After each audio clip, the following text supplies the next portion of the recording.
Boker Tov, mes amis. Boker Tov, mes amis.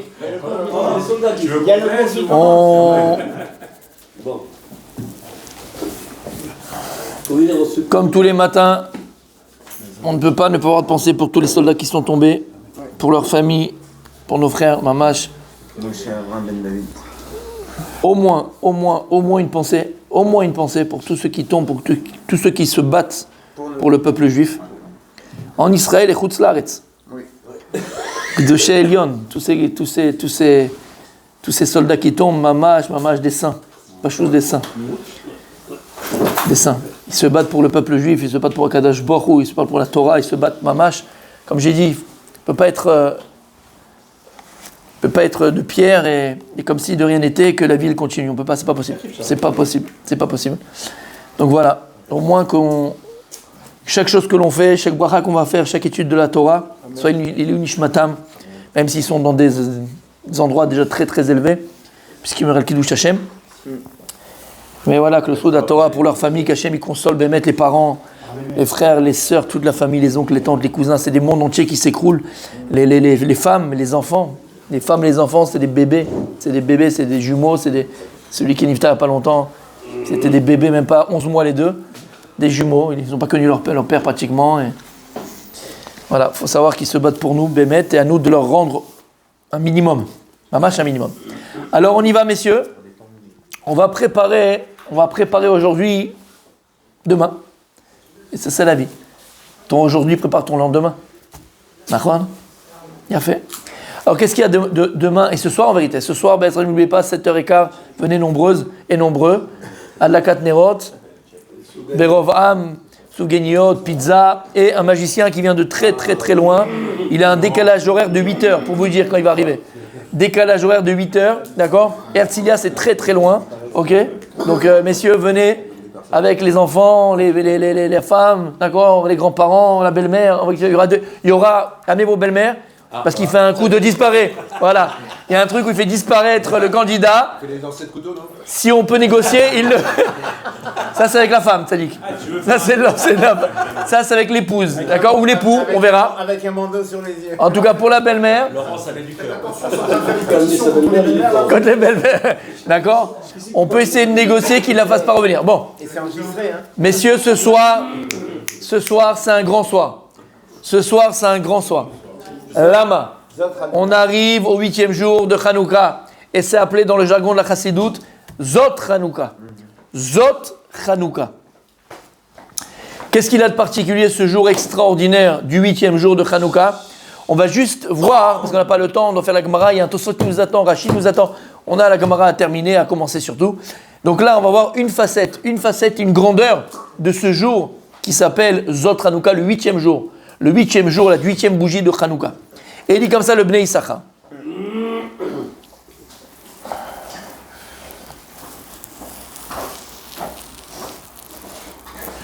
Alors ça c'était hier, messieurs. Pourquoi vous me faites faire la même chose ? Attendez, non, je suis pas dedans là. Vous n'avez pas regardé la vidéo. On peut leur mettre n'importe quoi. On n'a pas parlé du 8e jour hier. Il a pas, Comment ? Non, là, dans le Bnei Issachar, j'allais dire ce que j'ai dit hier. il a pas regardé la vidéo. Allez, on y va. C'est bon, je l'ai. Veine. כשבאתי לכלל זה, הנה אומר לך הדבר אשר מרגלה בפומיו דרבנן רבותינו, כת הקדמונים. Je vais te dévoiler, regardez les mots magnifiques. Je vais te dévoiler la pierre précieuse qui était dans la bouche de nos chachamim d'antan. Je vais te dévoiler une pierre précieuse. Tu la veux ou tu la veux pas ? Ah, écoute bien.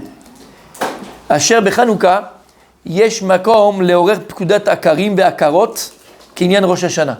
Chanouka, c'est un temps qui est propice à ce que les gens qui n'ont pas eu d'enfants, alors Be'ezrat Hashem, par le mérite de la mitzvah de Chanouka, par la Hadaka Nerot de Chanouka, et surtout quand le 8e jour de Chanouka, alors c'est une ségoula pour que la femme elle puisse tomber enceinte, que ce soit l'homme qui a un problème et donc lui il peut même rendre enceinte sa femme, ou la femme qui a un problème elle peut elle aussi tomber enceinte. Et il dit exactement comme la ségoula de Rosh Hashanah, puisqu'on sait très bien qu'à Rosh Hashanah, Nifkedut à Imaot, nos matriarches ont été, comment on appelle ça en français pour être joli? Fécondé. Oh! Sont tombées enceintes, plus poliment, sont tombées enceintes le jour de Rosh Hashanah. Et il nous dit que Hanouka, messieurs, c'est un moment, c'est un temps qui est propice à ce que les femmes qui n'ont pas eu d'enfants, qui ont du mal à avoir des enfants, tombent enceintes. Tu le savais? Non, ça, tu vas aller le publier partout, mon tzaddik. Il naît. Oui, même ta femme, mon tzaddik. Oui, monsieur. Merci beaucoup, Rabbi Moshe. Même ta femme. Et il dit comme ça, Iné le dati.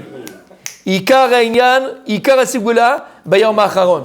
Il dit, mais le Ikar, c'est vrai tous les jours de Hanouka. Mais principalement, quel jour? Il dit, le 8e jour de Hanouka. Befikol Zot Hanouka. Quand on appelle ça, Zot Hanouka. Asher Kavanato min notzer ve'ad venake. Mazal Elyon ou Mazal Tarton. Qu'est-ce qu'il dit ici? Quelqu'un a un sidon, messieurs? Michael, il a sans te commander. Je l'avais amené. Je sais, t'es un tzaddik. Regardez bien. Regardez bien, écoutez bien. Il n'est jamais trop tard pour bien faire. Le Harizal nous dévoile, dans Hanouka, nous dit le Harizal que les 8 jours de Hanouka correspondent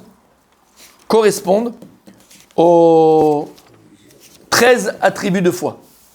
Aux 13 attributs de foi. Comme on dit Hashem, El, Rachum, Vechanun, Erech, Apaim, Verav Chesed, Vehemet. On est à 7. Ensuite, il dit le 8e jour, ça commence quoi? Notzer Chesed. Après, c'est la fin, d'accord? Donc, il voit le Harizal que chaque jour de Hanouka correspond à un des attributs de miséricorde de Dieu. Chaque jour. Et tu dois penser à ça. Premier jour de Hanouka, quel? Deuxième jour, tu dois penser à Rachum. Troisième jour, Hanoun. Quelle différence entre Rachum et Hanoun? Quelle différence entre Rachum et Hanoun? Ce qui est arrivé, ce qui va arriver. Il a fait Omrim Tosot B'Masechet Rosh Hashanah. Il a fait, on l'a vu la semaine dernière, mais c'est pas grave. Omrim Tosfot Masechet Rosh Hashanah Fiud Amud Bet. Rachum, quand on dit que Dieu est miséricordieux, c'est que on prie à Kadosh Baruch avant que la tzara arrive, avant que le malheur il arrive. Ça, Hachem il est Rachum. Avant que ça arrive, Hachem il est miséricordieux pour que ça arrive.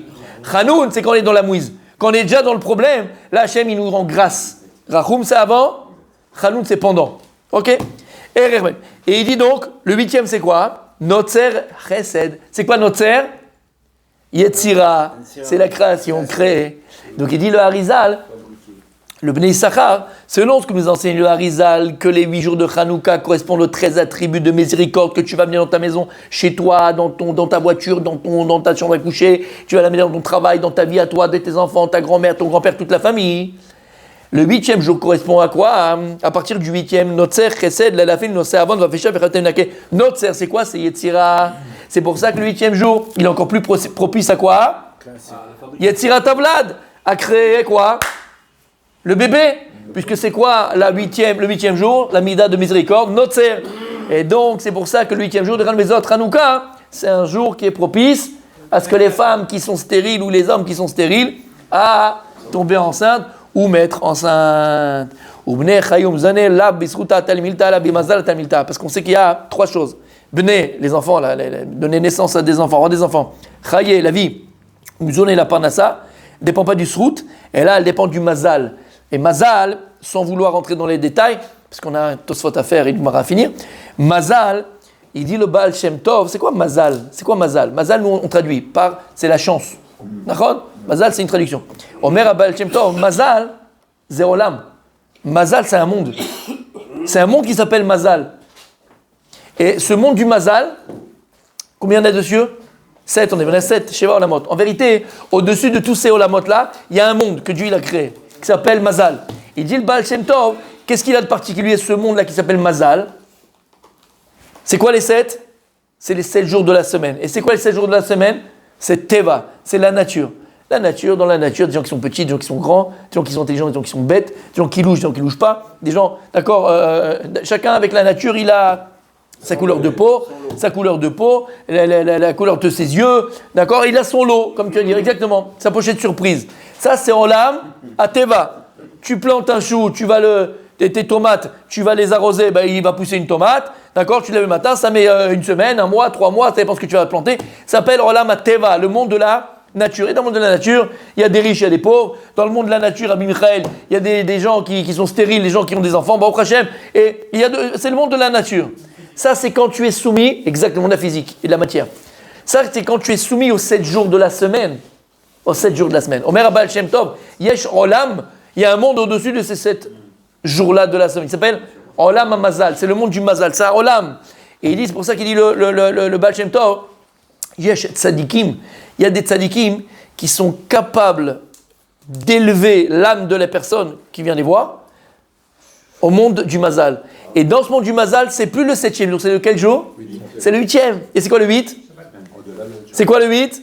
C'est l'infini. C'est l'infini. C'est au-delà de la nature. Le 8, c'est au-delà de la nature.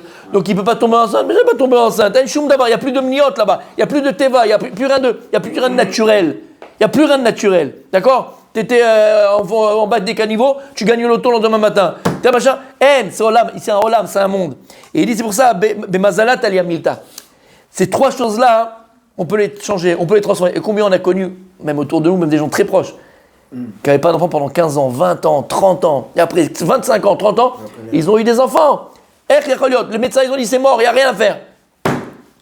Qui Bemazalat aliyamilta, yesh olam. Et si on arrive à se monter dans ce olam-là, alors il n'y a plus de nature, il n'y a plus de naturel. Les autres Hanouka, les enfants, avoir des enfants, Chaye, c'est la vie. Alors le type il est malade, miracle, il n'y a plus rien, truc, machin, truc, la santé, la vie. Maisonné, parnassa, l'Amazon, la nourriture que tu dois avoir. D'accord? Bemazalat aliyamilta. C'est pour ça que c'est précisément quand le jour le plus propice à Hanouka, où les femmes et les hommes qui sont stériles puissent avoir des enfants, c'est quand? Le 8e jour de Hanouka, qui correspond au Olam du Mazal, le monde du Mazal. Du monde du Mazal. Donc si vous connaissez quelqu'un, des gens, un couple qui n'arrive pas à avoir d'enfants, ils viennent allumer ce soir à la Hanouka, à la synagogue, c'est encore plus grand. D'ailleurs là-bas c'est encore plus grand, parce que plus on est nombreux, plus le Nes, Pirsoumenissa, la publication du Nes, il est grand, plus publication du Nes, il est grand. Et si toi maintenant, tu vas publier ce que Dieu il a fait comme miracle, au-delà de la nature, c'est les 8 jours. Alors, Mida, Mida, qu'est-ce qu'il va faire Kadosh Baruch Hu? Il va s'occuper de toi aussi. Et il fera aussi au-delà de la nature pour un magicien. Le magicien, c'est un grand sadique. Vous allez voir, c'est une blague. Vous allez voir, un bikoubal. Non, je rigole. Ok. Ah ouais? Ah ben, je viens pas.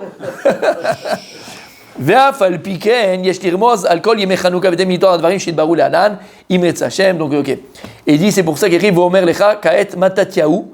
C'est-à-dire que Matatiaou, quand tu prends Matatiaou, même, Tav, Yud, He, Vav, Gematria, Rosh Hashanah.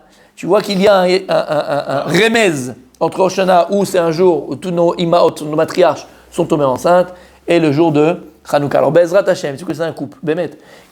Même dans la Kila, que on n'est pas au courant, mais qui a besoin d'avoir, et qui a envie d'avoir des enfants, et que c'est difficile pour la femme, ou même pour le mari, on leur donnera, Bezrat Hashem, le mérite d'allumer, Pirsumé Nissa, pour avoir des enfants. Si tu veux encore tzaddik, tu peux. Essaye. Essaye. Je viens pas ce soir. Allume. Je te donne. Si tu veux encore, moi je te donne à allumer. C'est tout. Comment? Vadaï. Mais là, c'est mamash par rapport à Wakaro. Parce que Shemen Zaït, c'est quoi? Il y avait les Talmid Kol Hazar be Shemen Zaït. Chanouka, alors il aura des enfants Talmidei Chachamim. Talmidei Chachamim. Donc tu vois que c'est un moment qui est propice à cela, l'union de Shemen, verroulé. En tout cas, Bezrat Hashem, venez nombreux, venez nombreuses. Qu'on fasse la fête, Irvod HaKadosh Baruch Hu, Bezrat Hashem.